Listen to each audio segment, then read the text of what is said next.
Assalamu alaikum and welcome to session 105 of the Homeborn Islamic Study Circle HISC, where we're continuing with our third session on the Battle of Uhud. Last week we looked at some of the antecedents to the Battle of Uhud, including the religious, social, economic and political reasons behind this second battle, the Battle of Uhud, how the Quraysh gathered the troops, their weapons, their armor, got the tribal allegiances, and then managed to get 3,000 people marching out. And this is the largest to date, the largest ever army to set out from Makkah in Shawwal of the third year. And then once the army has marched out, Al-Abbas, the Prophet's uncle, secret Muslim at the time, sends a secret note with one of his slaves to reach the Prophet, who's then tipped off with this early intel of the movements and the composition of the Qurayshi army. He consults with a couple of the Ansari generals. He sends out some spies to verify the information. When they come back and they basically say, yes, this is true, then he undertakes Shura with the wider community in Medina after prayers. In the prayer, he sort of says, look, if you remain steadfast, Allah will help you. And then he seeks their counsel as a community on an interest, on a matter which is of their interest, is mubah from the Shari point of view, and then he makes himself bound by the outcome of that particular consultation exercise. A proper, meaningful vote that has an implications to it. So it's one that has to be acted upon. Whereas the Prophet ﷺ, he himself wanted to fight from within the city because of its internal fortifications and its history, its warfare, the ability to set up barricades, and even the women and children being able to participate by being on the rooftops. And this was the opinion of Abdullah ibn Ubay as well, the leader of the hypocrites. But many of the youngsters, and especially those who were not able to partake in Badr, they wanted to fight outside of Medina. They wanted an open battlefield. They wanted to prove their bravery, their manliness, and they managed to sway public opinion in that forum, and the momentum shifted from the Prophet's preferred opinion to that of the youngsters in the room at the time. So then the Prophet once he'd done the Shura, he'd taken account of their views, agreed that they would fight outside of the city. He then went in with Abu Bakr and Umar, his trusted lieutenants, and they helped dress the Prophet. They put on his headcloth, and then he put on two coats of armor, one over the other. And again, he's sending a message to us, as well as the rest of the Muslims, that even though Allah is on our side, we still need to prepare to the utmost. We need to take the necessary precautions, and this is something that we see time and time again in the Seerah, where we do everything which is conceivably possible within our remit, and then we put our trust in Allah once we've done everything we can. So he enters into his own private apartment, starts putting on his armory, as I said, with Abu Bakr and Umar ibn al-Sadiq, and then on the outside you've got Sa'd bin Mu'adh and Usayd bin Hudayr, leaders of the Ansar, chastising the youngsters for being rash in their decision making and wanting to fight outside the city and going against the Prophet's preferred option. So then we mentioned last week that they sent in Hamza to talk to the Prophet to basically get him to say, look, we've changed our mind, we'll go with what you want to do. And the Prophet retort to that was, look, it's not befitting that once a prophet has started to put on his armor, or has got his armor on, that he should take it off, i.e. change his mind, until Allah has decided between him and the enemy.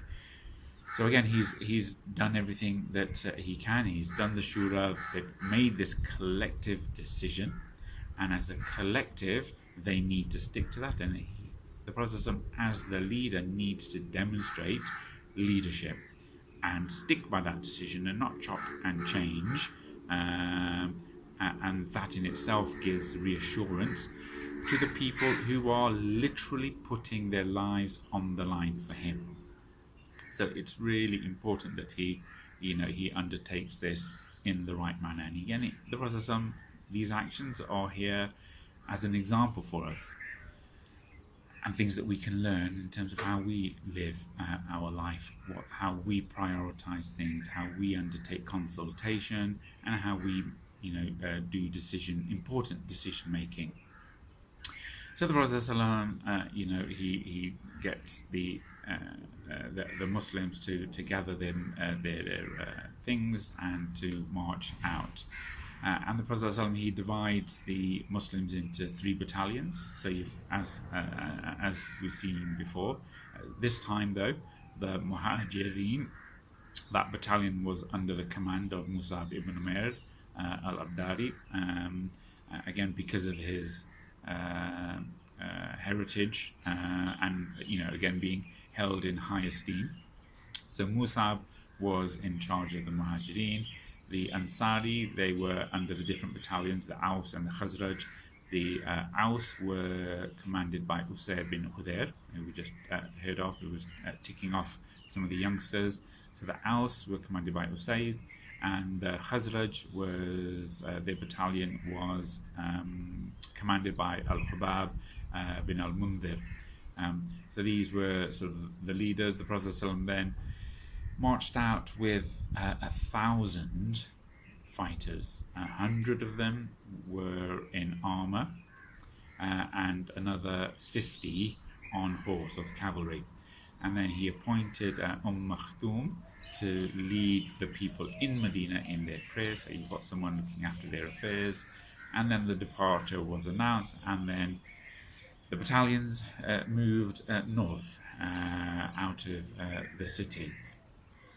And it said that the 2 Sa'ads, they were also in full armor, and they were at the very front of the army.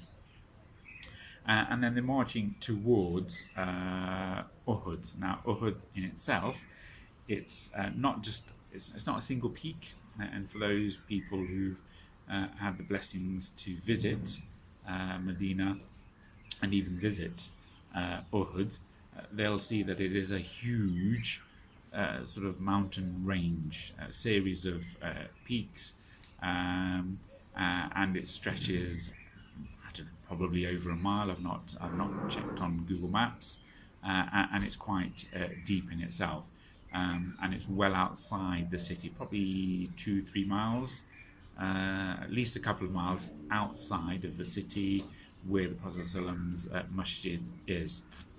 And it's situated essentially due northwest, just about sort of 1 o'clock from Medina, and from the center of Medina. And so the army is slowly moving out, and then they pass a place called Al-Wada, a small little mountain, and as they're passing Al-Wada, they see another group of another battalion, a short battalion, ready to join. And these were the Jewish tribes who were allies of Al-Khazraj. And then they asked what they told them that they wanted to be part of the fight against the idolaters. And the Prophet ﷺ, he then asked, have they embraced Islam?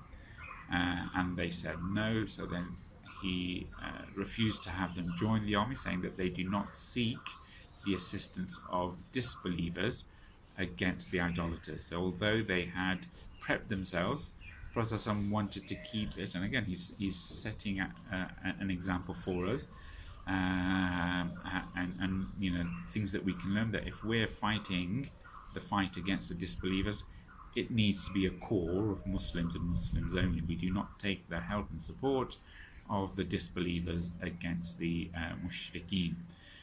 So that's an important aspect, where even though they are outnumbered 3-1, an army of 1,000 against over 3,000 from the Quraysh, he turns away their help. So then, as part of the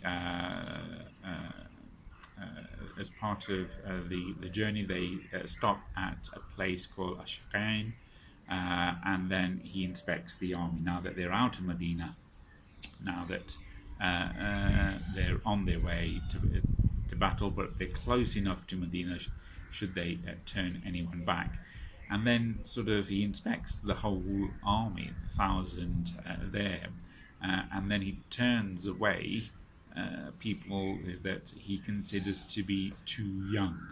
So essentially under the age of 14, there or thereabouts, and some of these are quite prominent, or they turn into very prominent Sahabi, but they were turned away from participating in Uhud because of their extreme youth.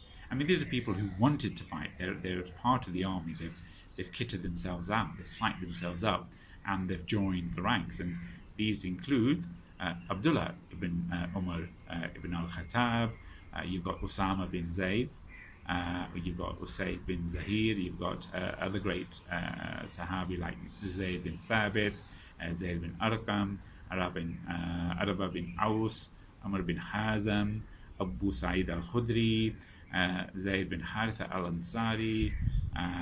So a lot of these names are very familiar to people who know the Sahabi, who know the Hadith, so very prominent people were basically just too young to join in the fighting in Uhud. And the Prophet he turned them away. Others that he turned away, there was someone called Rafi bin Khadij. Now, he went back to his father, and he was pleading, and then he came to the Prophet and said, basically, look, this is Rafi. He said, look, I'm a really good archer. Fine, you don't want me as part of the front infantry, but actually I'm a very good archer. I've got archery skills. So the Prophet he then said, fine, he's a very good archer. He'll keep Rafi. And then he was 14 at the time. And then Rafi's best friend, Seerah bin Jundub, he also wanted to join the army, and he went back and he was crying, bawling his eyes out. He went to his father and said, look, they've let Rafi join the army, and I want to join the army, and the Prophet just turned me away. So then Samura's father came to the Prophet and said, look, my son, he wants to join the army. You've let Rafi join, whereas he's better than him, is stronger than him. And so Samara said, look, I can beat Rafi at wrestling, and I can overcome him. I'm stronger than him. So the Prophet he said, okay, fine, bring them both here and let's see. So he got Samura as a young 14-year-old to wrestle with his best friend Rafi. Again, he's 14, but he's been admitted to the army, and then they were ordered to wrestle in front of the army, and Samura obviously won. So the Prophet admitted him to be part of the army. So these were kids, who genuinely wanted to take part. I mean, they fully understood what the fighting was going to be about. Then there's a sort of difference of opinion in terms of when they camped and when how they got there. But essentially, just talking about the position of Abdullah ibn Ubay now. So at the end, the Prophet ﷺ, he got to a place called Ashut, and then he prayed there Fajr, it said, where they could see the enemy, and then shortly after that, Abdullah ibn Ubay, he then, this is the morning of the battle on the Saturday, he then used that opportunity to suddenly pull back. So as the army is marching, he's slowly keeping his army back, and then trying to reverse and head back to Medina. And he's got 300 people who are allied to him.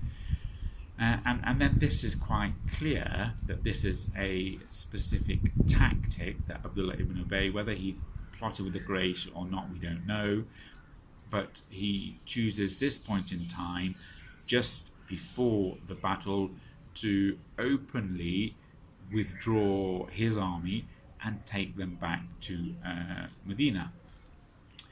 And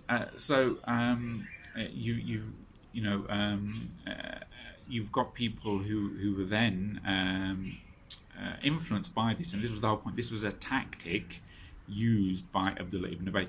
If he didn't want to fight, I mean, we know he didn't want to fight, his heart was never in the fight, he could have used the excuse not to join the army because the Prophet ﷺ didn't listen to him, his advice. He could have done that when they were setting out, but he decided as a tactic that he would set out with them, but before the battle deliberately pull back and then come up with an excuse.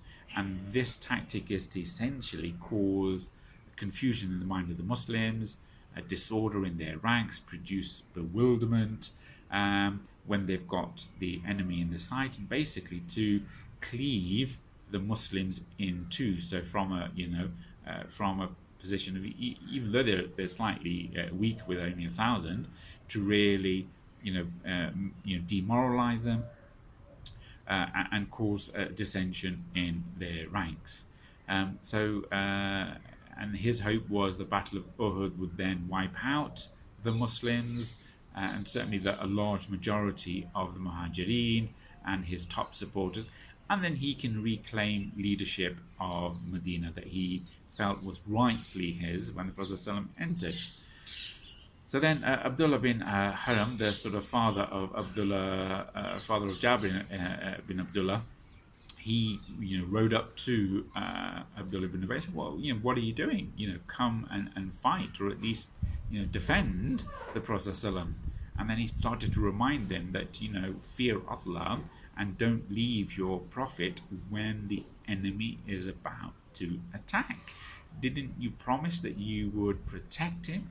So Abdullah sort of really pleading with him and saying, what are you playing at? You can't do this. You're going against your own promise. And then, Abdullah bin Ubay, he sort of says, look, he's lying blatantly. He said, look, if I'd known there was really going to be a fight, I wouldn't go back. But there's not really going to be a fight. And then Abdullah bin Haram said, look, may Allah, cast you away, you enemy of Allah.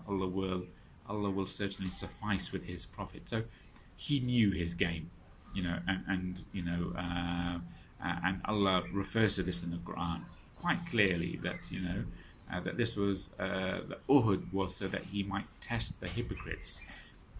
And he quotes, it was said to them, this is in Qur'an translation, come fight in the way of Allah, or at least defend yourselves.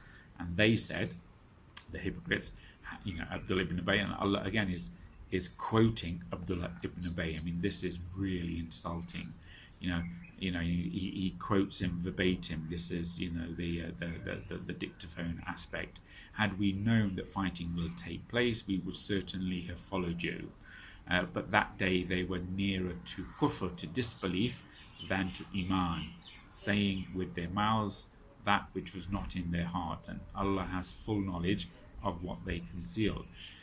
So this is another aspect of Qur'an where Allah can look into the hearts of the people. This is not what revisionists do. This is not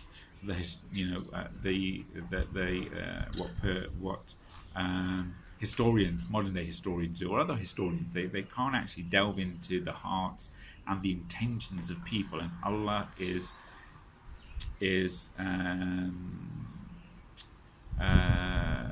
highlighting this. He's really exposing Abdullah ibn Ubay, his real inner intentions.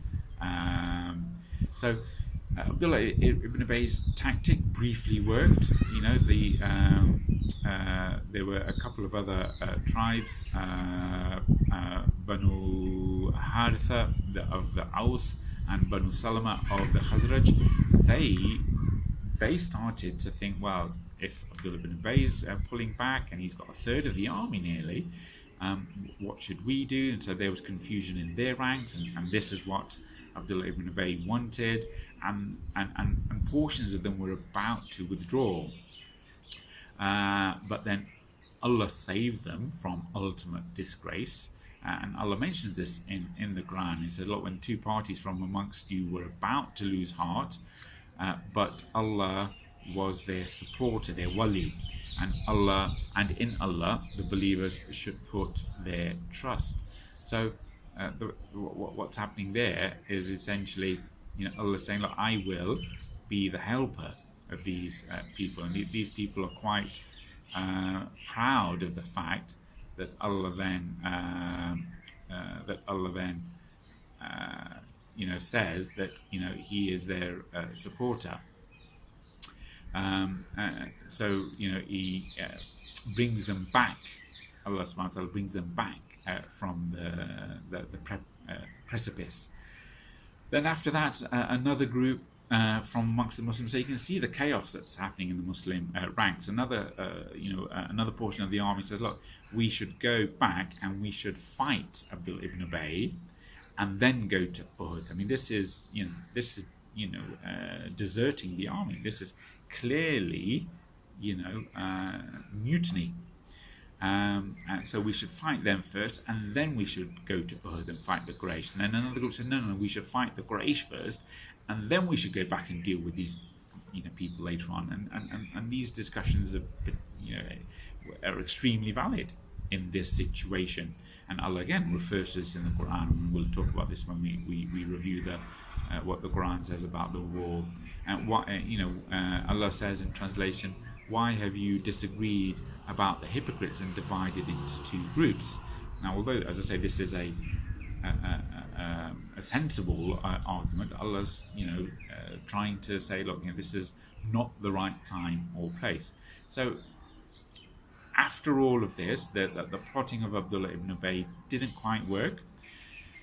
The remainder of the Muslims, they stayed true to their word, and they stayed with the Prophet. So now you've got 700 Muslims that are marching forward towards Uhud and setting up their camps.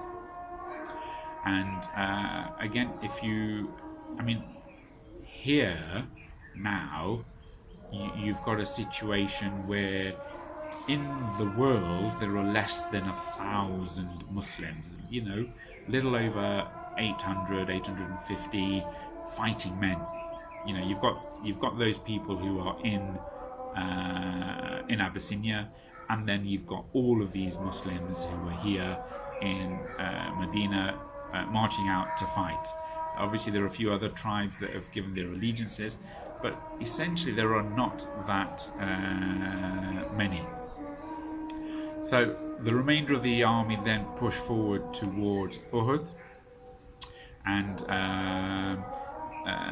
then we've got 700. The Quraysh are camped nearby, and they're blocking off many of the routes outside of Uhud. So the Messenger of Allah, he asks his men, which of you can lead us to where the people, i.e. the mushrikeen, are, and along a short track that doesn't go by them. So here the Prophet says, look, we need to bypass them, because the Prophet needs the Quraysh are camped outside Uhud, and they want to fight in an open battlefield. So they've chosen a campground where north of Medina, where they are tactically in a superior position, and they want to fight the Muslims there. The Prophet ﷺ, he doesn't want to fight the Quraysh in that particular area chosen by the mushrikeen because of their tactical advantage. They're 3,000 against 700 now, nearly 4-1, over 4-1.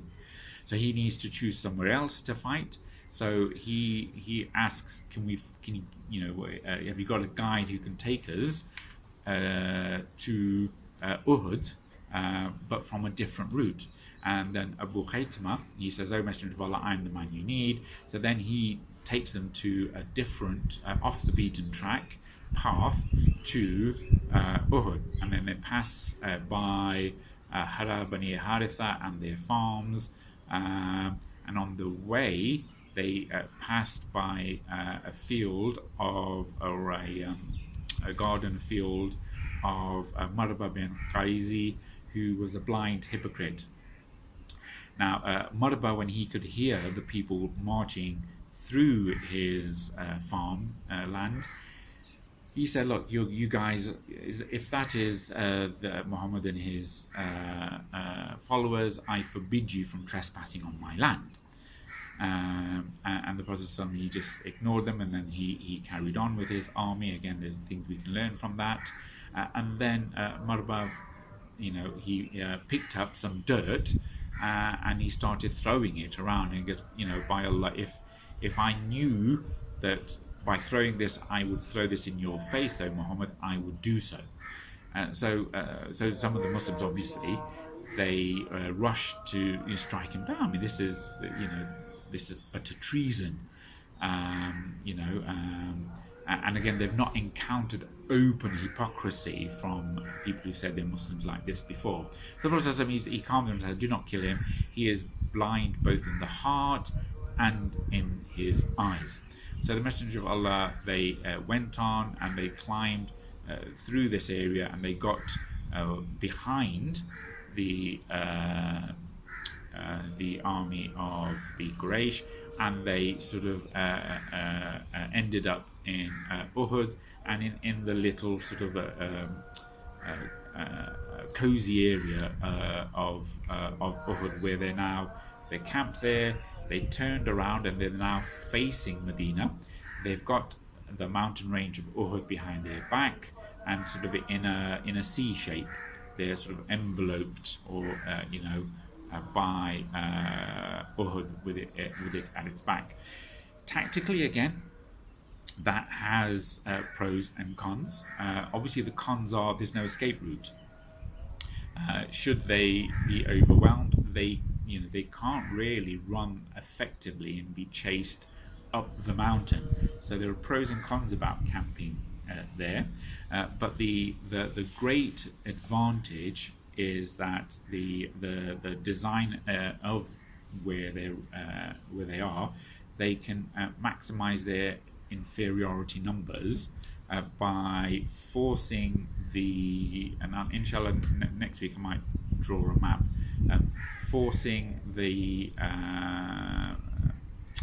fighting over a short sort of 300-400 meter area, a funnel channel, where you've got the main ridge of the mountain on the Prophet's right side. You've got the little mountain where he stations the archers, sort of in the middle, and the archers are protecting the Prophet's left flank, and that was their sole job.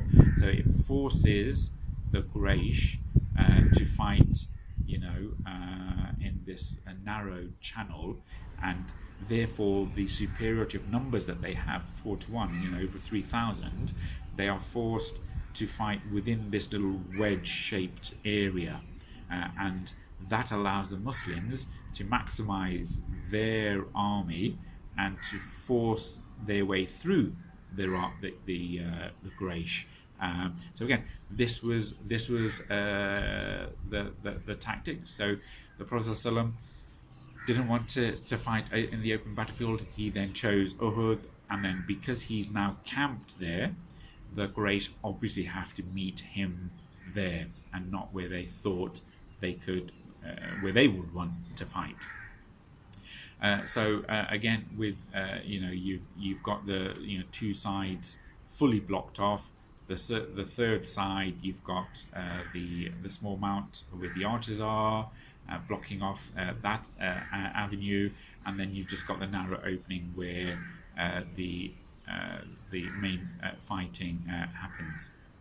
So again, the Prophet ﷺ, he then arranges the Muslims in rows to fight. He selects 50 of his archers, and they form a squadron, and he places these archers on the mount known as the Mount of Archers now after this. And they're under the command of Abdullah ibn Jubair bin Numan al-Ansari al-Awsi al-Badri, and he's given all the archers, these 50 archers are given specific orders that they have to stay on that mount on the south bank of the Qanat al-Wadi, which is the canal there, sort of southeast of where the Muslims are camped. And about 150 meters away from the main Muslim army camp. And explicit instructions: drive off the horses from us by means of arrows, lest they should attack us from behind, from the rear. And whether we win the battle or lose it, you should stay here, stand steadily in your position, and mind that we are not attacked from your side. Very explicit instruction the Prophet was giving them. Defend our backs. If you see us being killed, you do not come to assist us. And if you see us gaining ground, do not share us.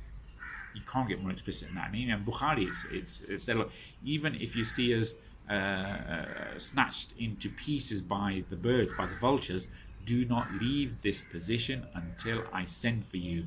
And if you see that we have defeated the enemy and trodden on them, do not desert your position until I send for you. Cannot get more explicit than that. Your sole job is to stay on this mountain and protect the rear. So that's what they had to do. So these 50 archers out of the 700, so a sizable chunk of them are there, and they are there, essentially just to stop the attack from the rear. And the Prophet then for the Muslims, he has them in ranks again. On the right flank, you've got Al-Mundhir bin Amr. He's appointed to be leader on the right flank. Head of the left flank, you've got Az-Zubair bin Al-Awam and Al-Miqdad bin Al-Aswad as his supporter, and that's the left flank of the Muslims is where there is the potential weakness, and that's where the archers are. And there, Az-Zubair on the left side, his function is to stand steadfast against Khalid bin Walid, who is on the right flank of the Qurayshi army. So Khalid and his horsemen, they are up against Az-Zubair bin Al-Awam and Al-Miqdad, supported by the archers on that side if they're sort of face to face. So these are the people that the Prophet ﷺ, he puts there. And then the Prophet ﷺ, he's camping on the slightly higher ground towards the mountain, and again, it's more advantageous to be on the higher ground as opposed to the lower ground, because that's a more strategic position. It's harder to capture. So again, from a lot of tactical points of view, the Prophet ﷺ's camped in the very best place, maximizing his numbers on the higher ground, looking down on the Quraysh, who are geographically in a lower position, and then if they were to overrun the Muslims could, even though it's difficult, go up onto the mountain. Okay, and it's harder to be pursued up the mountain than obviously on flat ground. And again, all of these things are part of the military genius of the Prophet ﷺ. He's not gone to Sandhurst or West Point, but he understands these, and obviously he's been taught by the best in terms of Allah subhanahu wa ta'ala.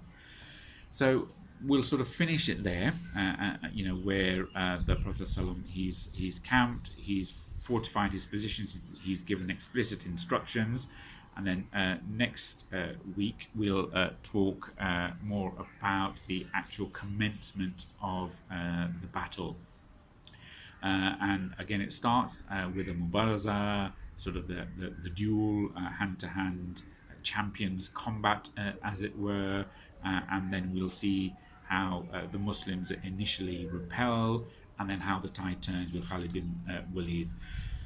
But just to sort of finish today, just to say, a lot of Muslims, they see Uhud as being a defeat, and in certain terms it is a defeat. But the Prophet ﷺ, he didn't want this to become something of superstition, where people would blame Uhud or the area of Uhud, and what we find a lot of hadith praising Uhud or the mountain of Uhud.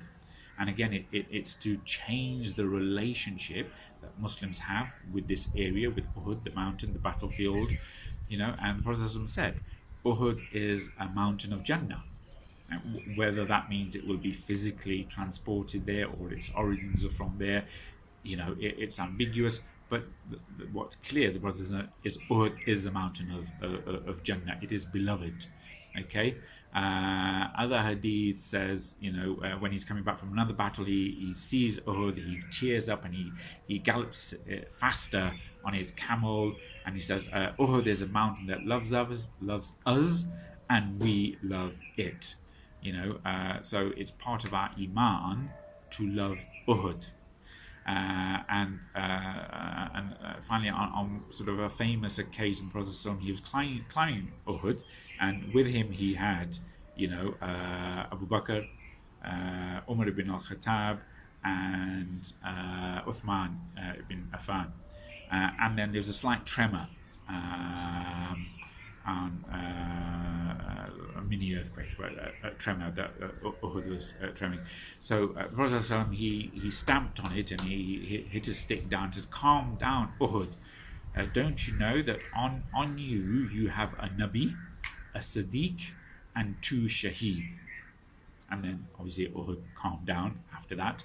But he's saying, look, calm down, Uhud. You've got a Prophet, a Siddiq, and 2 Shaheed on you. Okay, obviously reference to his friends. And Uhud in itself doesn't mark the boundaries of the Haram, the sacred land around Medina. It's just inside of the Haram. So the Prophet ﷺ, he says that the mountains of Air and Thor, north and south, and Air is just north of Uhud, and the 2 volcanic tracts on the east and the west, they constitute what is Medina, or the holy site of Medina, the Haram, the holy ground. So that territory, and again, inshallah, next week I'll draw a map where we'll show where the Muslims are camped, where the Quraysh are camped, and its position in terms of understanding the battle. So inshallah, finish there. Need to go and pray my Asr now. So if you've got any questions, do email, do sort of comment on YouTube, do subscribe, do share, do make dua for us and the Ummah in this time, and again, do read about Uhud, like we've read about, but that it is a really important battle, and there is so much to learn from it, and the verses that relate to it, and the open hypocrisy that we have, in good times it's easy to see people who are around you, but when push comes to shove and there's no greater discerning factor than the battlefield, you really see the mettle of people, what makes them, and you can really get a measure of who they are.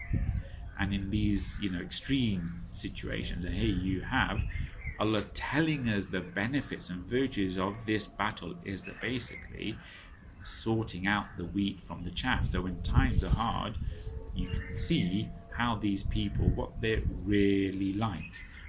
What in peacetime they can be happy to your face, and they can be smiling, and you can think that they're your friends. But when the chips are down, you get to know who these people really are. And one of the great benefits of Uhud is exposing the traitors, exposing the hypocrites. And again, we can take that in terms of our lives, where we see different people operating in peacetime in one way, but when the chips are down, in another way. And again, this is a universal thing that happens in all societies, in all people, in all parts of our life. And again, it's just reflecting on what aspects that we can learn from Uhud and inculcate in our lives, and where we put our trust. And there are those followers of the people like Abdullah ibn Ubay, who will follow them for their bling, for their so-called nobility, for their wise words, and they're happy to stay there. And whereas you've got others who will stay steadfast to the truth, know right from wrong, and they will stick to that particular aspect. And there are many other lessons we can learn. So just bear these things in mind in the coming weeks, when we will do the actual snippets of the war. So now that we've finished with that, the warfare, the fighting, and then learning the lessons, inshallah, will take in itself a week or two. So do take care. Do remember us in your du'as, and finish with Surah Al-Asr. والعصر إن الإنسان لفي خسر إلا الذين آمنوا وعملوا الصالحات وتواصوا بالحق وتواصوا بالصبر. جزاك الله خير. السلام عليكم.